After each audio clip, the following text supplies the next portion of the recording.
If anyone has to take over for Captain Anderson, I'm glad it's you. I'm not sure about having non-humans on our ship, though. We're all on the same team here, Presley. With all due respect, ma'am, that's what they said about Nihilus. Look how that turned out. I'm in charge here, Presley. I decide if we have non-humans on this vessel. Yes, ma'am. Understood, ma'am. Speak freely, Presley. I want to know if you have a problem with non-humans. It's not that, Commander. Humanity has always handled its own problems. Saren attacked one of our colonies. We should be the ones to stop him. We don't need their help. Some people think asking for help is a sign of weakness. That's just being stupid and stubborn. No matter how strong you are, allies can make you stronger. I guess so. Maybe I'm just stuck in the old ways of thinking. But don't worry, Commander. This won't be a problem. How did you end up assigned to the Normandy? I signed up with the Alliance as a navigator right out of school.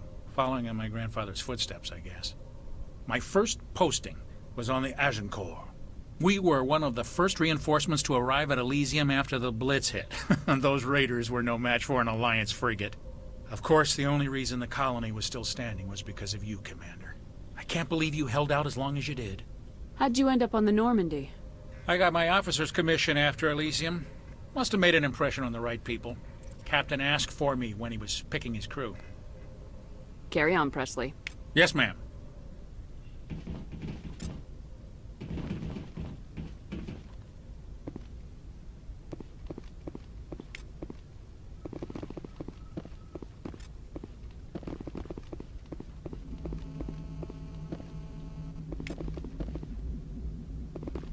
I prefer gold to silver, you know, for my medal.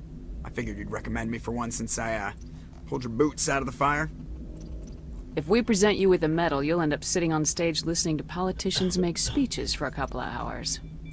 That's a good point. They'd probably make me shave, too. I spent the last 7 weeks working on this baby. No medal's worth that. So, Commander, why don't you tell me why you're really here? I have to go. All right, see you.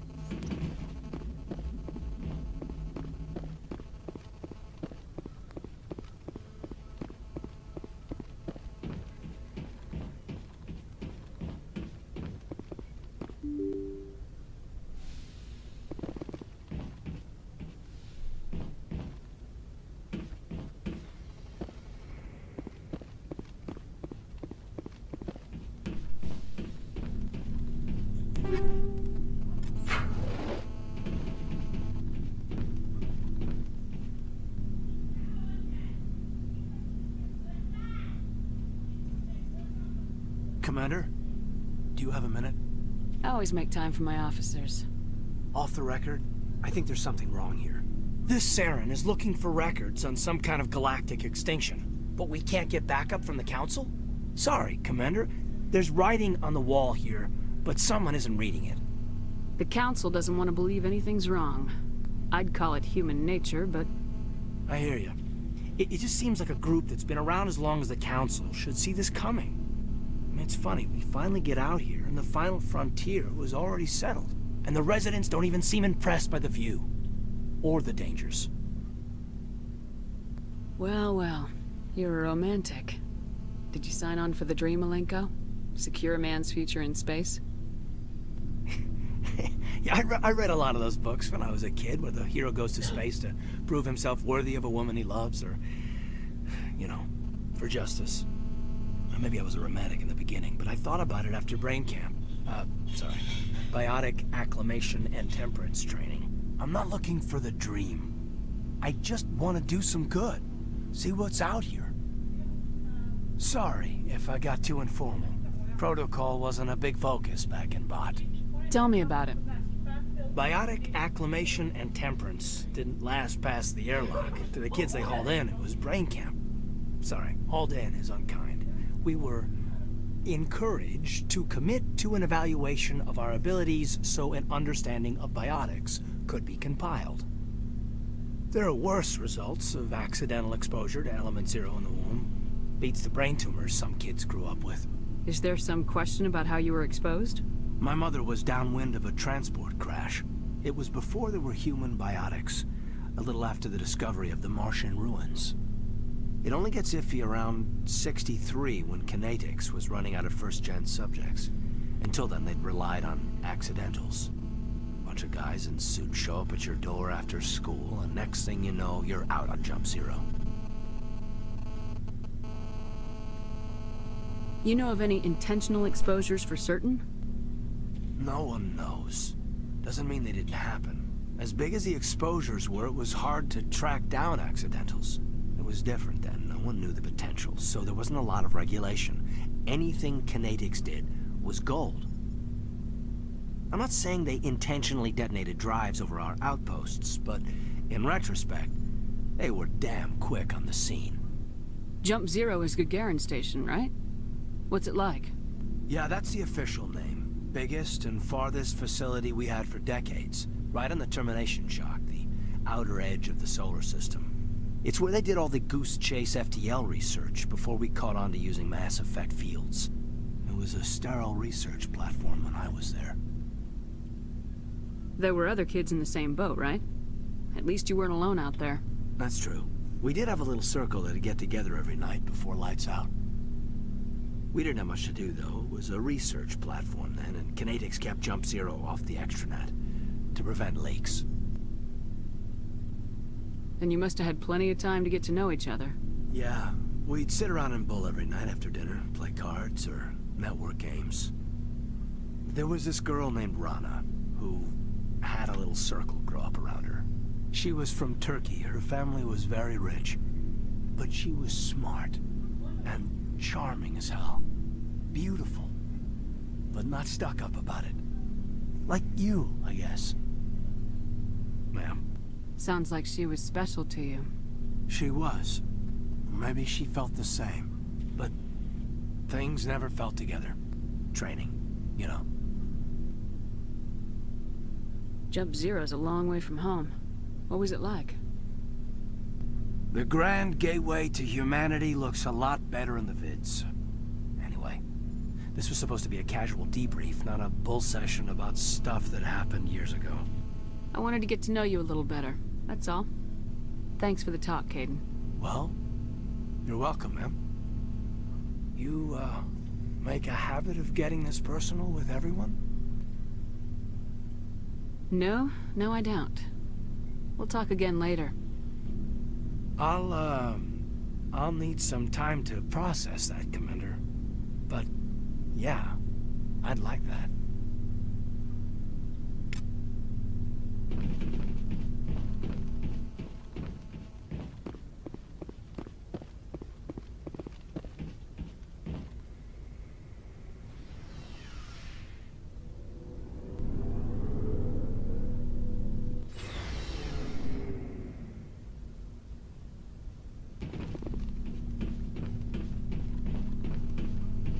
So, we've got Saren on the run. It won't be long now.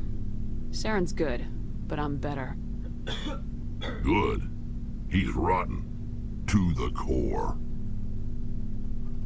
I could tell as soon as I met him. Why didn't you tell me this sooner? I would have if I thought it was important. I think I'd like to hear about it just the same. This was a while ago. A bunch of mercs were bragging about a job out near the edges of the Terminus systems. They said it paid well and the boss was never around to ride them. They said he was looking for more men, too. So I checked it out. I didn't know Saren was openly recruiting mercs. It wasn't that open, and he only showed his face once. We'd been raiding ships in the area for months when we took out this massive cargo freighter. Our biggest haul yet. I was on board checking bodies for valuables, looking for some extra credits. That's when I saw him. What did Saren want with the ship? I don't know what he wanted. He was just moving through the ship, watching. A couple of the mercs called him by name, but he never spoke to them. Never spoke to anyone. I had a really bad feeling about him, so I got the hell out. Didn't even wait to get paid. Whose ship was it? It was a Volus trading vessel. Big one. Lots of guards. But they were no match for us. What kind of cargo was the freighter carrying? What was Saren after? I don't know. All I saw on that ship was food and medical supplies. There were some basic weapons, but nothing big. If there was anything of value on that ship, I didn't see it. That's why I didn't mention it sooner. That's the only time you saw him? Yeah. Didn't even know who he was. Still wouldn't if I hadn't joined up with you. But my instincts were right. Every other merc on that mission turned up dead within a week. Every damn one. So long, Rex. Shepard. Commander? What's your opinion of the last mission? Not sure I buy Dr. Tassoni's story about her and her mom not talking. They're family, right? I think she's being straight with us. Or at least I don't think she lies very often. Yeah, she's probably really bad at it. Too bad those ruins got destroyed. I mean, they lasted thousands of years. That's impressive. Do you have a few minutes to talk? One-on-one? Sure. I was hoping to get a minute of your time off the record. I keep an open door policy. If you have any concerns, lay them on me. All right. I know things are different aboard the Normandy, but I'm concerned about the aliens, Vicarian and Rex. With all due respect, Commander, should they have full access to the ship? They may not serve the Alliance, Chief, but they're allies. At least as far as Saren goes. This is the most advanced ship in the Alliance Navy. I don't think we should give them free rein to poke around the vital systems. Engines, sensors, weapons. That's enough, Chief. You always second-guess your superiors? Ma'am, no ma'am. I'm sorry, I was out of line. I'll get back to my duties, Commander.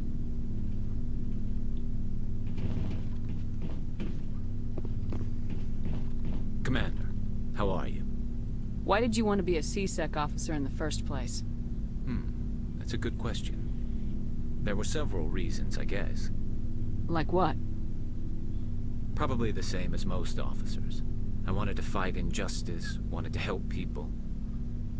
I guess my father had something to do with it too. He was C-Sec, one of the best. I grew up hearing about his accomplishments or seeing his picture on the vids after a big arrest. He's taking my resignation pretty hard. That's tough. But you'd think he'd be impressed you're going after Saren. My father's a C-Sec man to the bone. Do things right or don't do them at all, he says.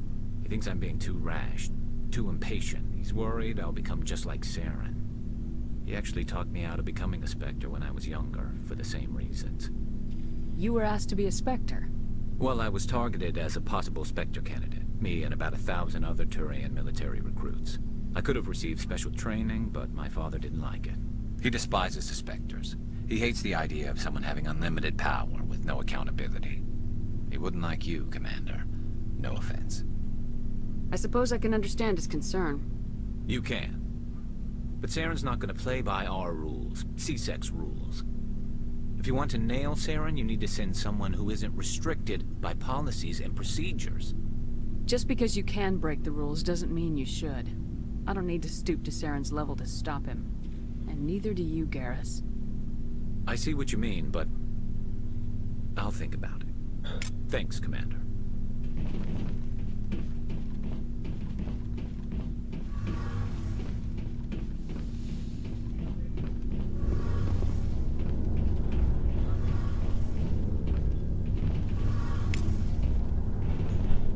Oh, hello, Shepard. Are you okay? I don't know. Your ship is amazing, and your crew's been really great to me. Especially your chief engineer. But I just sort of feel out of place. The Normandy runs so smooth it feels like we're not even moving. And the engines are so quiet. How do you sleep at night? The silence wakes you up? Back on the flotilla, the last thing you want to hear is silence. It means an engine's died or an air filter shut down. I guess you don't have to worry about that here. but old habits die hard. But it's more than just a silence. This ship feels so empty. It's like half the crew is missing. Back home, I couldn't wait to go on my pilgrimage. I couldn't wait to get away from the crowds. Now that I'm out here, I kind of miss them. Sometimes we don't appreciate what we have till it's gone. That's true. I'm starting to wonder if that's what the pilgrimage is really about.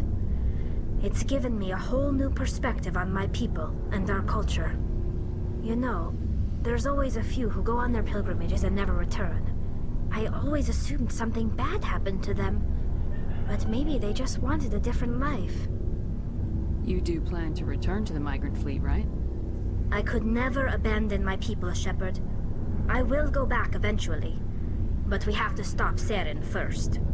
Otherwise, I might not have a home to go back to. I should go. See you later.